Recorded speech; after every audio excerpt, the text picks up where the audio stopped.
Coming up on Tech News Today, Samsung Galaxy Nexus's British invasion. We'll talk about that, as well as Microsoft Surface Table up for pre-order, and Amazon working on a Kindle phone. We'll place our bets next. Netcasts you love. From people you trust. This is TWiT. Bandwidth for Tech News Today is provided by Cachefly at CACHEFLY.com.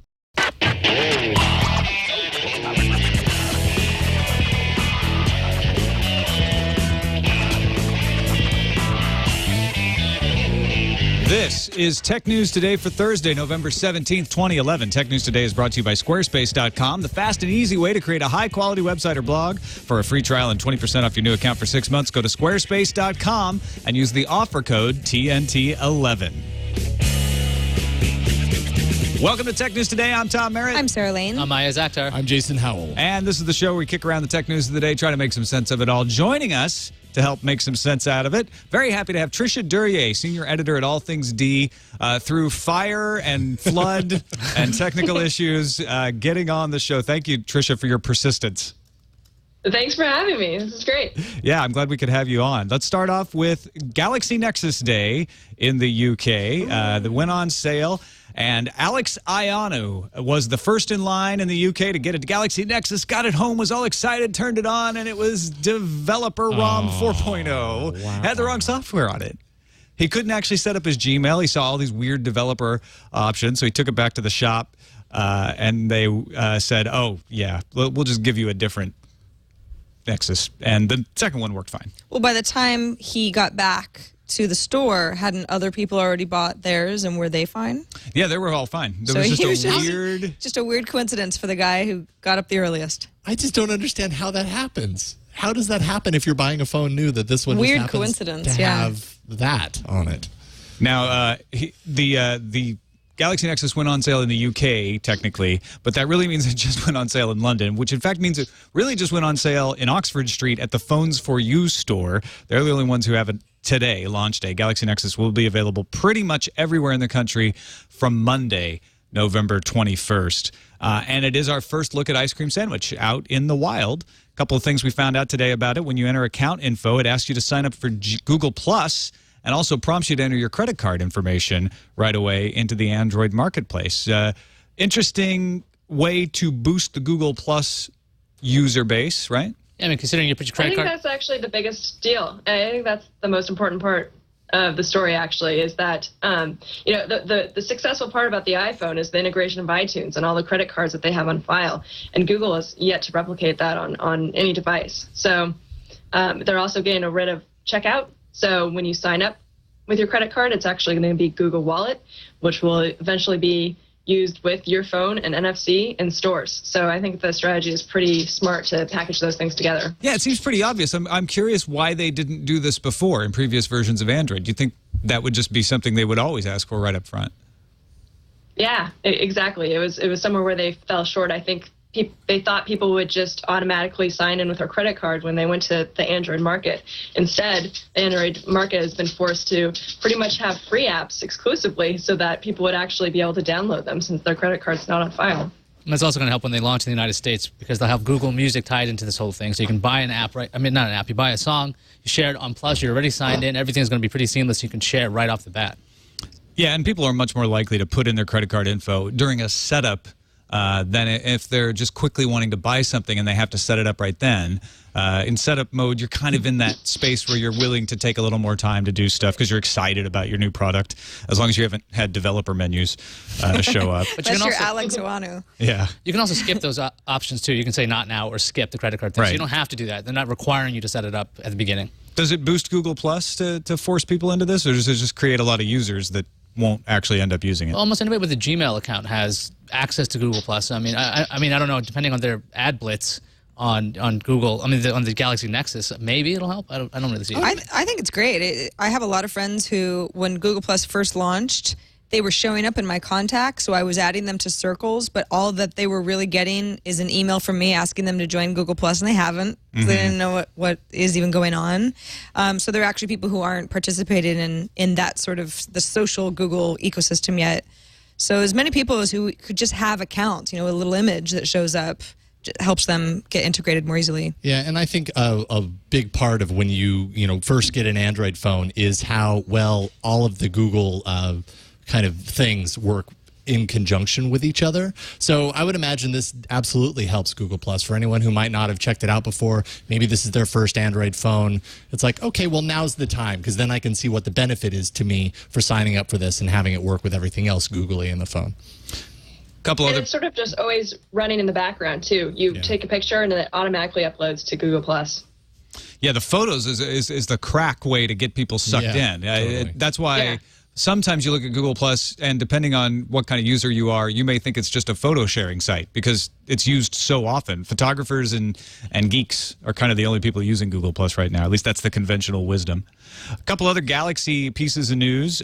Google's Specs portal went live for Verizon's LTE version of the Galaxy Nexus, coming to the U.S. later. So that's just an interesting signpost along the way to getting the LTE version of that here in the United States. And Samsung UK tweeted, good news, the Galaxy S2 will be receiving Ice Cream Sandwich, which got people excited, except it doesn't tell you when. I think we could have guessed. Yeah. You mean their flagship phone? They wouldn't upgrade it at all? Yeah. Well, of course they're going to upgrade it. Yeah, their flagship phone that just came out not like very recently. On every carrier, apparently, ever. Any bets on when the Galaxy S2 gets Ice Cream Sandwich? February. February, wow. That's what I'll say. No, why They have to why do it All depends on the February? carrier, right? They have to do the TouchWiz. They have to screw it up. So they still have it takes time to do that. To have the How crack can work. we change this to make a point where people will get upset? I think February. There you go. Nice Valentine's gift. That actually seems to fall in line with the timetable on, getting a new update to Android and how long it does take these phones to get those updates. I wouldn't be surprised if it's February. And Tricia, you just pointed out, it depends on the carrier, so it could come to different S2s at different times. Yeah, it could be March, April. Great. And you're welcome. Abandon all hope. You thought February was late. Nokia's Lumia 800 also made a debut in the UK yesterday. This is the first big Nokia Windows phone to hit the market. UK spokesperson Ray Haddow said that Nokia is very positive about how the launch went. The public were in store in abundance, he said. Financial Times reports that the carriers weren't quite as enthusiastic about it. Pre-orders fell well below Apple's iPhone 4S launch, lagged behind recent high-end Android handsets, although Orange pointed out, trying to be positive, that it was the most successful Nokia launch ever. Well, I mean, the thing is, we got an email about this. Apparently, this was from Hisham Abdul Majid.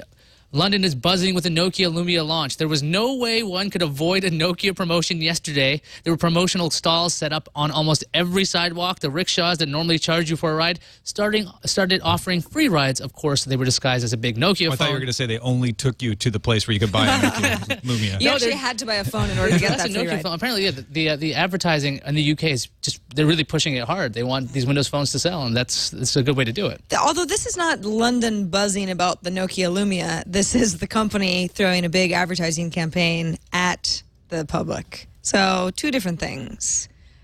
Well, and London is a very friendly home turf for Nokia. I mean, they still do well in international markets and have a strong presence there. So to have a big splashing event there is probably not too big of an accomplishment either. Yeah, and they timed it well to be in front of the Galaxy Nexus, although they probably got lost in a lot of the Galaxy Nexus uproar today. But they can see how well it does head-to-head against Android here, which is a good test for it, like you say, in a friendly market. Glenn Lurie, head of AT&T's tablets unit, revealed to Bloomberg that AT&T is in negotiations to sell the Windows Phone smartphone in the U.S. next year. Nokia's had a hard time getting U.S. carriers on board with phones, so they're hoping having Windows phones will change that. AT&T seems to be first in line. And speaking at Morgan Stanley's Technology, Media, and Telecoms conference in Barcelona earlier this week, Stephen Elop said, we want to see volume. We want to just sell a lot of these things. Essentially, he wants to get developers to recognize there's a growing opportunity here. So the Lumia 800, like you say, it's in a friendly market, and it's priced to sell. They're probably not going to be making a ton of money on these. They just want to push a lot of them out there to increase the market share. Think they can do it? I mean, I think it's going to be a difficult conversation when it comes to the U.S. Nokia's always had a hard time in the U.S. They were pushing candy bar phones when flip phones were popular. Their smartphones were outdated when they got here. So it's going to be a third, maybe fourth player in the U.S. market right away. So that's a hard, difficult position to be in. That's a good point. And CNET's Roger Cheng wrote an open letter to Stephen Elop today, and he pointed out very similar things, saying, look, you have to make unique Nokia phones in the U.S. In the past, Nokia liked to say, this is our phone, right? This is our E-series phone, and it goes out to the world. And if the carriers in the U.S. don't like it, well, then tough. And the carriers in the U.S. are very persnickety about that. They want to have a special phone. That's why you see the Galaxy S2 named 15 different things in the United States, because every carrier wants to brand it special. They want it to be a little different. And Nokia's got to get on board with that. With them joining up with AT&T, and if Elop says he wants volume, they have to offer this thing at a subsidy. It has to be like under $200, maybe even under $100 for that 800 series with no cameras on it, if that's the way they're going to sell it in the United States. Because that's always been their problem. They always charge for, here's the phone, you pay us $600, and then nobody really wants to do that. So if they're serious about volume, you're going to see subsidized Nokia Windows phones in the United States. All right, let's move on to Skype debuting a couple new betas for Mac and Windows and allowing you to make Facebook-to-Facebook calls from within the Skype client. You don't even have to be on your web browser. Skype has been powering phone calls on the Facebook website, but this is kind of a reverse. Skype 5.4 beta for Mac and Skype 5.7 beta for Windows will allow you to connect your Skype account to your Facebook account and send instant messages and status updates, or at least read friends' status updates. Kind of looks like the Facebook interface just kind of ported into this Skype client, right? Yeah, I downloaded it. I don't know if you can get my screen, but you go to Skype Home and you pretty much get a whole bunch of tiles showing off your friends and their status updates. And if you want to call them, I guess you can just double-click somebody. Yeah, you see somebody's status update, you can call mobile right from there. I mean, it's pretty nice, especially when you're looking at your contacts. This is a feature they had already with these tiled interface, but big Facebook profile images. Instead of uploading your own Skype image, you can just do this way. I mean, it looks pretty good. I haven't tested it out yet, so I don't know how the actual call interface is, if that's any better, because that's been kind of an iffy thing. But it looks pretty simple to set up. Well, think about all the people who are on Facebook chat who just are like, Skype client, that's all. I don't even know how that works. It's like they don't even need to ever know. They don't need to If you're on see a Skype, they're on interface. Facebook. Seamless. Exactly. Yeah, and you're looking at their names. You're not looking at their Skype handles. You're like, oh, I know this guy by his name. You don't have to even worry about it. You can just hit video call and they'll start. And Facebook's pushing themselves as your identity manager, and this is another way to handle that. You're essentially logging in to Facebook as your contact list. Tricia, are you going to use this sort of functionality? Do you trust Facebook to manage your contacts?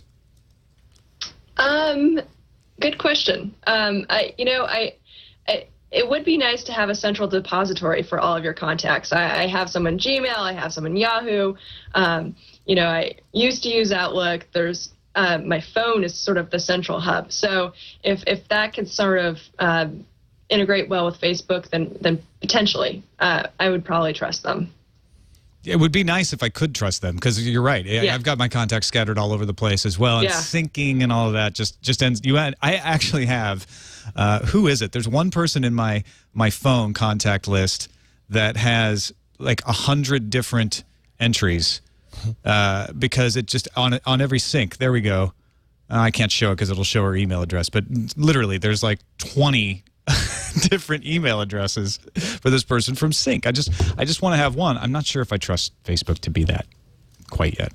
All right, let's move on and thank our sponsor, Squarespace.com, the fast and easy way to create a high-quality website or blog. I was using Squarespace earlier. It was funny, you guys were doing the Squarespace ad on iPad today. We were. And I was using Squarespace while you were doing it. That is so weird. It's almost like we all have similar interests. It was the first time that's happened, that kind of synchronicity.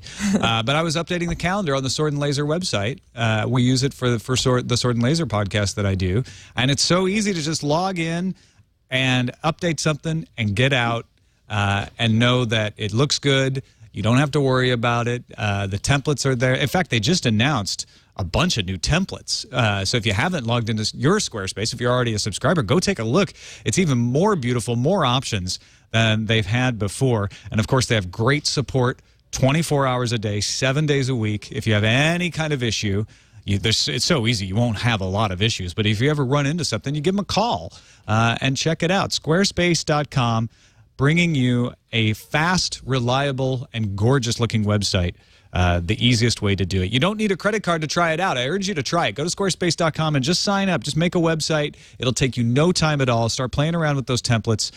You'll see what we mean. And if you do decide to purchase it, use the offer code TNT11 and get 20% off for 6 months. Squarespace.com, offer code TNT11, and we thank them for their support of Tech News Today. So your compatriot, Peter Kafka, over there at All Things D, has a report up today, Tricia, about Citigroup's research department and Kevin Chang, one of their Taipei-based analysts, saying that looking at the supply chain, it looks like Amazon may be working on a phone for the fourth quarter of 2012. Supposedly, they're working on it with FIH to develop, and then it would be handed over to Han Hai's TMS business group for manufacturing. They think the smartphone will adopt the TI OMAP 4 processor, adopt Qualcomm's dual-mode 6 Series standalone baseband, and basically Amazon getting into the phone business next year. They estimated it cost them $150 to $170 a piece to build these phones, and that they would charge it something close to that because they're taking a loss on the Kindle Fire. IHS iSupply actually announced that today. It's $203 to build it.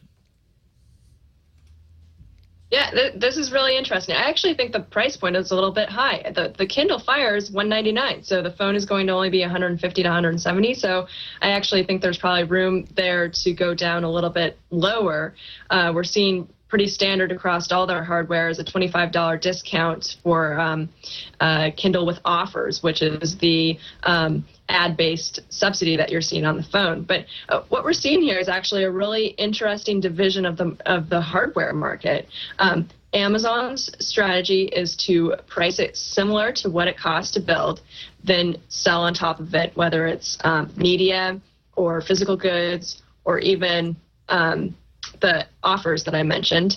And then Apple is making the margin on the hardware and barely making anything on the media sold through iTunes. And then Google has an advertising model. So we're seeing three different major players go after this space in three different ways. It's pretty interesting. It is. It's really fun to think about Amazon getting into this business. I mean, it's a little early. The Kindle Fire is 2 days old to be pushing them into another business. But I like the idea of having another manufacturer.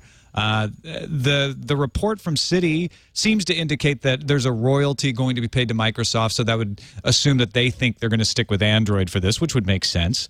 Do you think if it's $150 to $170 to build, that they would charge around $150 for it and possibly get a subsidy that would bring it down to free with a contract?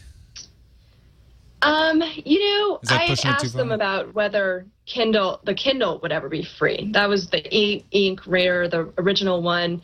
Would you possibly buy a Amazon Prime account, which would give you free shipping, and then you'd get a free Kindle with that, or if there would be sort of some deal like that. And they resoundingly said, no, it will never be free. We could never pencil out that math. And so I don't know if free is a potential there.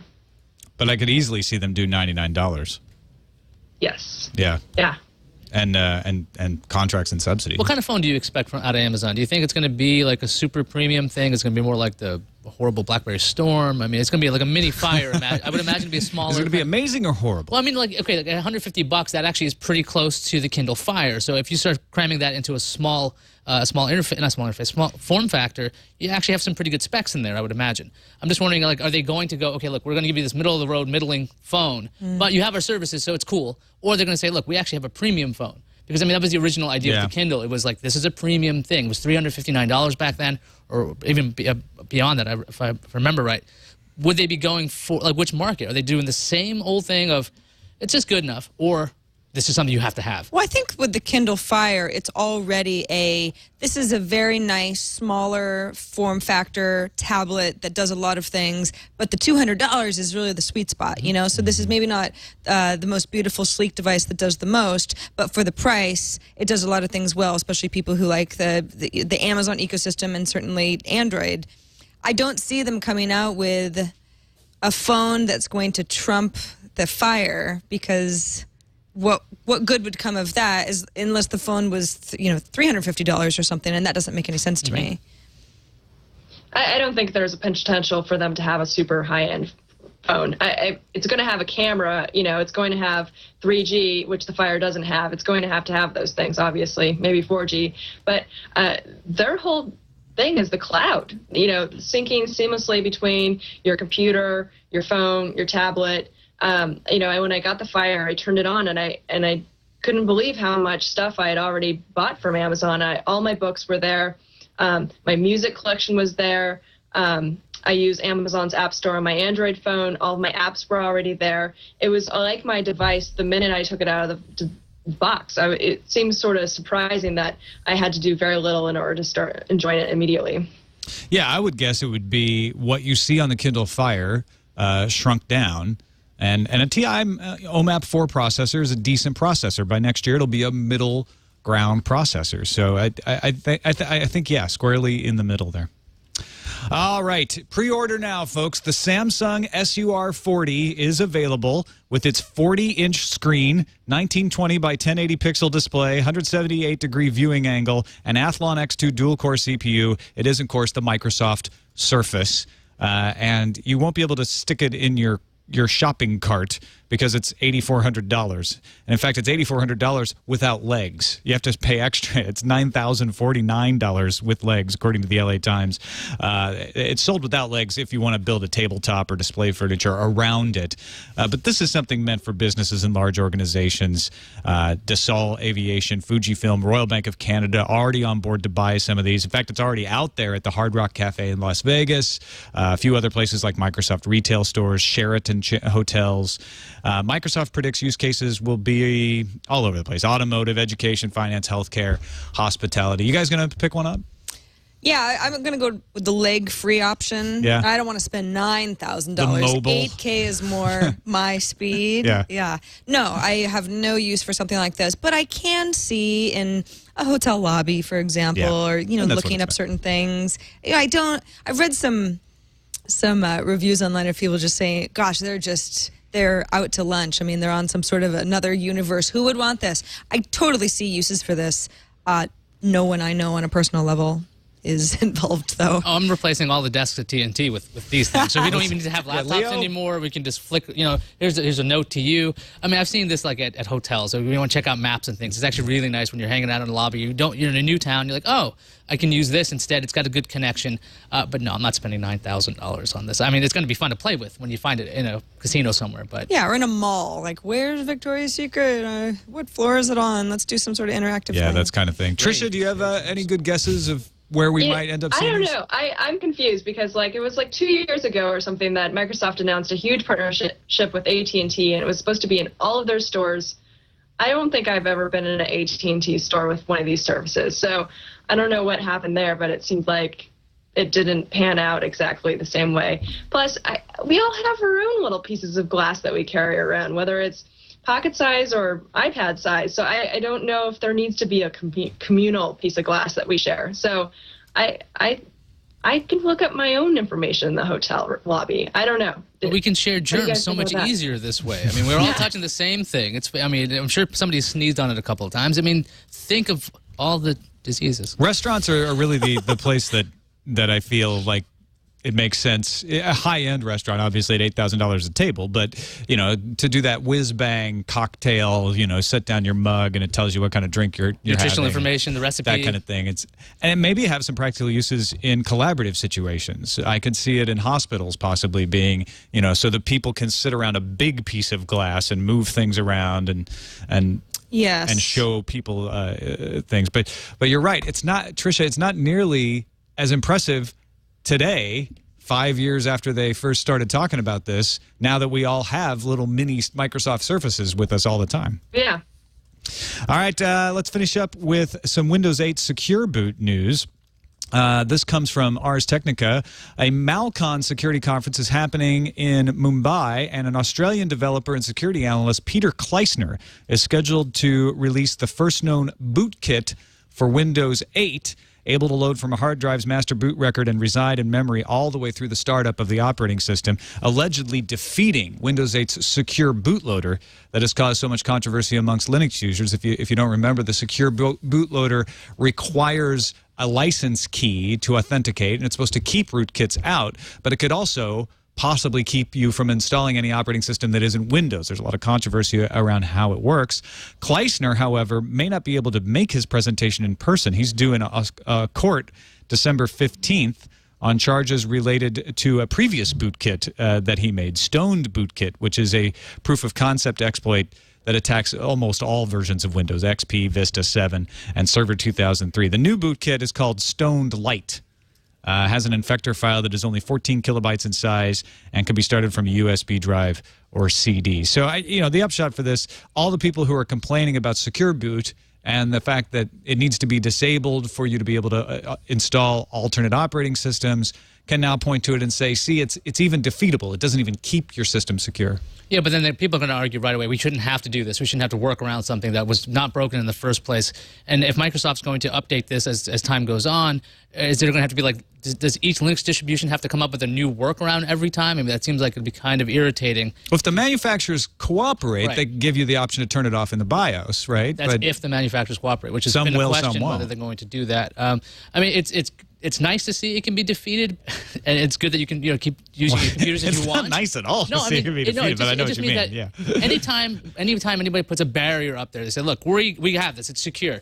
It's secure for like what, 5 minutes. Yeah. And then somebody always breaks it down. So maybe Microsoft will rethink their whole approach to security. If this thing is that easily defeatable with a 14 kilobyte file? Yeah. Yeah, it's they might tiny. want to rethink this a little bit, their whole strategy. Also, I don't really think him not being able to get a visa because he needs to be in court soon really stops him from explaining how he did all not of this at all. at In fact, he says he Malcon. might could just do a call video. in Yeah, exactly. He can Skype via Facebook. He Or could. Facebook via Skype. I'm sure a security researcher would want to use Facebook as his first opportunity to do this.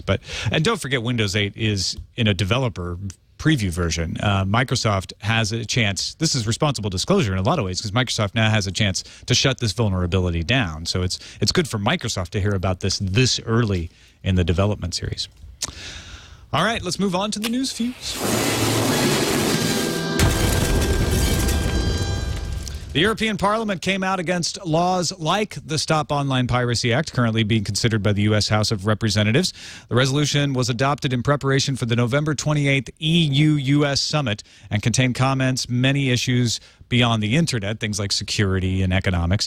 Article 25, however, stressed the need to protect the integrity of the global internet and freedom of communication by refraining from unilateral measures to revoke IP addresses or domain names.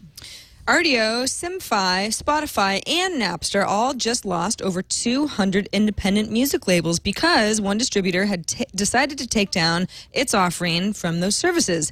ST Holdings, the distributor, claims that the streaming services generate poor revenues and have a detrimental effect on sales. The decision was influenced by an NPD group study that shows that music streaming services discourage music sales. Not good. Not Maybe good. they'll use Google Music. I mean, and it's a 200 independent music labels.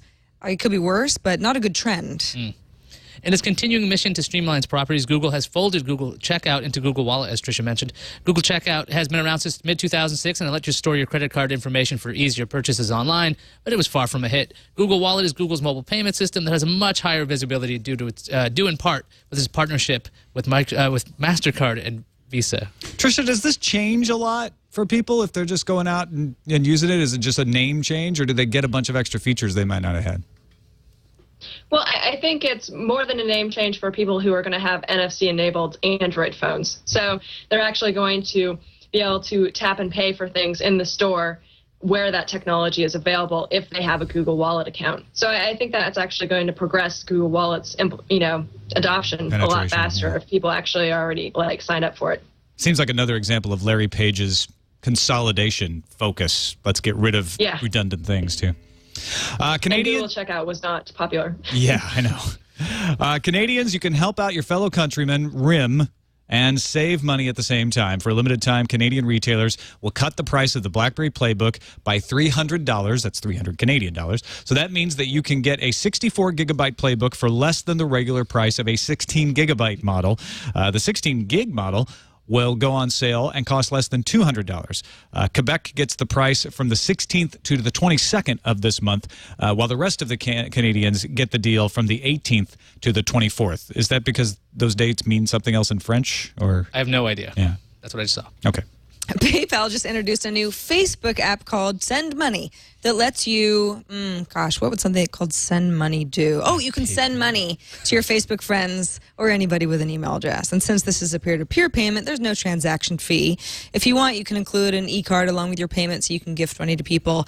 I think the PayPal app actually works just fine for me. Don't need to go through Facebook, but Well, I like it's sort this. of like that Skype thing. It's Some a little people like easier. the Facebook interaction. Now I never need to carry cash. This is great. DLNA just added Wi-Fi Direct to its guidelines. What, you're not excited by that? Well, it's cool, and here's why. By adding Wi-Fi Direct, your electronics that support the revised DLNA standard will be able to talk to each other without the need for a network. You won't need some kind of intermediary like a router to get your content from, let's say, your phone to your TV. They can just talk directly. So, yay. More good news for Canadians, because I'm on the Canadian beat today. And actually some good news for the UK as well. Roku will introduce its line of super simple set-top boxes to those areas in early 2012. Woohoo! The company lined up some new content deals, so those countries will be able to get region-specific channels. Netflix is already in Canada and will hit the UK next year, so maybe they'll help each other get some market share. Roku and Netflix working together. By now, you've heard about the Occupy movement. You have, right? Yes, Oh, yeah. Now prepare yourself for Occupy Flash. A group of web developers want to banish Adobe Flash Player plugin from the face of the internet. And they're camping out. The group's manifesto proclaims that... camp out? Well, I just made that up. They're not, actually. Flash Player is dead. It's buggy. It crashes a lot. It's a fossil. Them's fighting words. Wow. In tiny print, the site says that Flash as a platform is fine, just not on the web. That's actually what it says. Which is There's actually some decent uses for it on the web. example, It just gets lightning. abused. Yeah.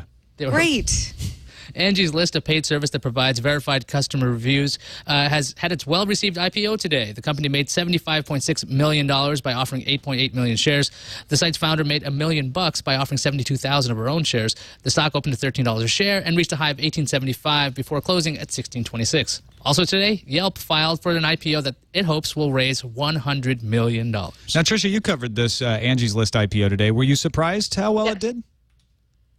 You know, I think it was sort of riding the waves of Groupon. I think there's still consumer, I should say, investor appetite for some consumer plays. So it's a similar model to Groupon. It's membership driven. People pay for the service. It's not profitable. It's in a high growth period. So I guess there's investors willing to take a risk right now. Yeah, I know a lot in the audience are going, wait, it's not profitable, but you mean it's not profitable yet, and that's not unusual for these, right? Amazingly not unusual. I know. If you want to get a good IPO, the norm. don't be profitable. Yeah. For heaven's sake. Let's move on to the randomizer. Randomizer. Engadget reporting today via N4BB about a new operating system for the BlackBerry PlayBook, DOS. Yes, that is the new operating system. They have ported DOSBox, an open source x86 emulator, to the QNX-based tablet, and it's able to run not only MS-DOS, but Windows 3.11. So right there, you have more applications and games with Windows 3.11 Oh, and you're gonna DOS go there. than you have on the BlackBerry. What is it? App World. There you go. I don't. That's You're going to do this with your playbook, aren't you? I do want to play Wolfenstein 3D on my playbook. That'd be awesome. That's one of the things they demonstrated. Plus, just looking at that file system on the BlackBerry PlayBook. I can't wait to use File Manager and Program Manager on a playbook. Good, geeky fun. Your playbook just got awesome. Exactly, and if you're Canadian, you can go pick one up for a couple $100. As a Windows machine. And it's going to be a Windows machine. I can't wait to install Windows 95. You can play on the- Civilization 1 on it. All right, let's move on to the calendar. Legend of Zelda Skyward Sword is coming to Europa, also known as Europe, tomorrow, the 18th of November. The Active Authentication Proposers Day meeting will be held tomorrow as well, the 18th in Washington, D.C. This is a DARPA program to advance research in the area of new software, biometric modalities for purposes of eventually using those modalities for computer system authentication. Get rid of passwords. Yeah, exactly. It's a long way to say that. Passwords suck. And finally, PlayStation 3 turns 5 years old. Happy 5th birthday, at least in North America. Wow. 5 years. Just 5 years ago. 5 God, short years. really? It's been around for 5 years. I know. It's the same way I felt It about kind of still feels like the Xbox. newbie. Yeah. Because it was the last one I on felt stage. longer than that. I feel like it was 15, 16 Really? years now. And you have one, right? Yes. There you go. That's the difference. I haven't had mine for that long. Everyone's first Blu-ray player. That's why I got one. Did you actually Yeah. get one for that reason? No, I don't have one You actually. didn't? Yeah, but that was the only, I actually went and bought one used when they stopped selling the model that allowed you to install Linux, which then they later used software to get rid of it anyway. But I bought it so that I can continue to do that and have a Blu-ray player because I wanted to be able to, and it is my Blu-ray player now. Let's move on to incoming. Incoming message. Got a call from Lou here about Kindle Fire and a little observation about how they work with proxies. Hey guys, Louis here from Seattle, aka Lou. I'm in the chat. I have a quick comment about the Kindle Fire. As it seems, there's no support for proxy servers in the browser, or globally for any Wi-Fi connection profile, that is.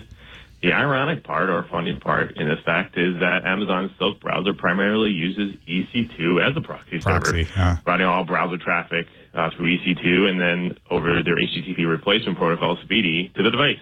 My guess is that allowing users to add a proxy setting would violate their position on Speedy, since all traffic would need to go through EC2 and then to the proxy server, which most of the time blocks non-HTTP traffic, including Speedy, and then over HTTP again to the device. Yikes. Crazy. It would seem that Amazon has successfully alienated a lot of corporations and universities and colleges. I smell another update coming soon. Thanks, guys, for all that you do, and someday, hopefully, I'll get a chance to come down and visit the cottage. Take care. It'll be good to see you, Lou. I don't know that Amazon is too worried about that. The Kindle Fire is a consumption device. They want to sell you videos. They want to sell you books. They want you to shop around on Amazon for all kinds of things. Does anybody think that they have an opportunity to move into the enterprise that they're missing? Well, not enterprises so much as universities. I mean, if they want people to use this at schools, like just because if you're going to be on your school's Wi-Fi network, you want to be able to access that. I was looking at their customer forum thread, and they basically say, like, we don't have support for proxy settings. We will continue to working to develop new features for Amazon Silk. That's all they say. And there's a lot more angry people after that, and there's no other responses. I mean, at least with public face, they don't seem to care. But you could conceivably still use it on a university Wi-Fi network without proxy settings. That's true. It's not a requirement for that. I think that's why Amazon probably doesn't care. Is they're like that's not a business that we're worried about selling it to. We want to sell it mostly to individual users. It's not. I think textbooks is a market, though, right? Yeah, sure. They've got the DX for that, though. Are they missing out by not targeting the Fire that way too? I think color is a critical part for a lot of textbooks, but that's a good point. And interactivity with the web. So they may be. A lot of people want it too. they're definitely angry about it in the support forums. I got another call here with a question about uploading music to these cloud services. Hi, Tom, Sarah, Iyaz, and whoever else is around today. Thanks for a great show, as usual. I just have a question about all of these music syndication services. Let's say, hypothetically, that some of my music might not have been legally acquired. What are the ramifications if I submit those songs to a syncing service? Can that get me in trouble later on? Thanks. I think you should turn yourself in right now. Well, that's sort of the whole thing about iTunes Match is that it's not free, but for $25 a year, you get a lot of those songs that you may not have ever paid for, however you ended up acquiring them, even bumped up in quality. Yeah, and converted to eliminate traces of any kind of watermarks or evidence that might have been in there. I mean, I think it does keep the original metadata, though. It doesn't wipe that out. Yeah, I think the likelihood of anyone ever going to the trouble to track someone down and subpoena Apple or Google or Amazon to examine forensically the files that they uploaded, that's just too much trouble. The industry seems more focused on going after legislation these days than going after individual users. So I'm not condoning it, but I'm saying if you did have something of questionable origin in this cloud services, chance of you getting in trouble is pretty low. And don't forget, I think the RAAA charges what, like $6,000 a song for every illegal thing you downloaded. Yeah, they something try. crazy. They try, well, it's different amounts. Every there are time. always some wacky numbers there. So if you have a lot, make it non-obvious somehow. Very well. Just don't steal music. That's the easiest way to go. That's sort of your only option. But I don't think uploading anything to a cloud service beyond wherever your music is now is going to put you in any more danger than you are already in, and you're in danger. Trisha's staying far away from this. She's like, I don't even want to talk Danger about in the cloud. All right, let's move on. I paid for all my music. Yeah, me too. I do. Let's move on to emails. Brandon from Australia and Norman here in the U.S. wrote in about SOPA, the Stop Online Piracy Act. Brandon was concerned about blocking foreign websites, saying that, okay, you're only blocking them in the U.S., but what happens when payment network providers, search engines, and advertising services are also forced to prevent blacklisted websites from accessing their services? The U.S. could run foreign businesses that they just accuse of copyright without proving it out of business by cutting off their payments. He says, either way, I hope this terrible piece of legislation is defeated, as one way or another SOPA will have wide-reaching implications for the rest of the world. And then Norman says he thinks this is like DRM for the U.S. internet. And just like all other attempts at DRM, it can and will be circumvented by those in the know, like just typing in IP addresses instead of URLs into a browser, or adjusting your DNS settings to point to a root server located outside the U.S. And that's a really good point, too. This is a representative sample of the people who are upset. We got a lot of angry people about this. And about the other thing was just like the Microsoft thing. If somebody puts up a barrier, there's always a workaround. There's always a way around something it. that people never think about. Tricia, are you following this story much? Not at all. Sorry. Not at all. Okay, I was going very lucky. to get. Yeah, exactly. It's messy. It's really blown up, and in fact. Full page ad from Google in the New York Times opposing SOPA. Nancy Pelosi twittering today saying she doesn't support it now. The tide seems to be very slowly turning against it. And there's even some articles quoting the House Judiciary Chairman who was very aggressive against Google in the hearings yesterday, now saying, well, maybe it needs to be modified. So it looks like the pressure is starting to be felt a little bit on that. Next email from Will Kievit, who says, just wanted to let you know about a correction to your story about Apple offering replacement current model Nanos for first gens who fall into the category of spontaneous combustion. According to an update in The Guardian, Apple is offering first gen replacements. How are they doing that? I wonder how they're doing that now. I just they jumped just to the conclusion that they wouldn't have a bunch of those around, but... Well, they probably don't need... How many people are... First of all, is this even affecting? And second of all, who are even going to go through the trouble of getting a replacement Nano? I mean, is it in the hundreds? If so, they probably have that stock This is 4 to 6 weeks. So, man, imagine they get a whole bunch in. They're just popping off the backs and popping in new batteries, and they don't even care which back they put back on. They're like, here you go. That could be. And they just wipe. They're just giving you somebody else's now. They took a sweep through eBay, found a bunch of them. Mm-hmm. All right, that's it for this edition of Tech News Today. Thanks to everybody who submits stories for consideration at our subreddit, technewstoday.reddit.com. Really helps us figure out how to figure out what stories to put on the show each day. That's technewstoday.reddit.com. And don't forget about our incoming special next week. We'll be recording it on Monday, and it will go into the podcast feed on Thanksgiving Day, Thursday. Here in the U.S., we'll be off next Thursday and Friday. So if you have a comment or a question that you would like to consider for that show, we're just going to read your emails and listen to your voicemails for that one. You need to get it into us by Monday, November 21st at 10 a.m. Pacific time to TNT@twit.tv. Thanks, Tricia, for being on the show. Really appreciate you taking the time and, like I said, overcoming the technical obstacles to be with us. It was great to hear your perspective on these stories. No problem. Thanks for having me. Let folks know where they can find your stuff at All Things D and what you're working on. Yeah, great. I can be read every day at allthingsd.com or followed on Twitter at Tricia D. It's TRICIAD. Anything that you're posting soon to tell people about, or just keep an eye on? I'm going to be following the Call of Duty sales quite aggressively as we near the holidays here. They just hit a record huge $755 million sales today. It was like the most popular thing ever. Ever. Yeah. Books, movies, everything. So who knew? Gory first-person shooters are more popular than rom-coms. I would not have guessed that, frankly.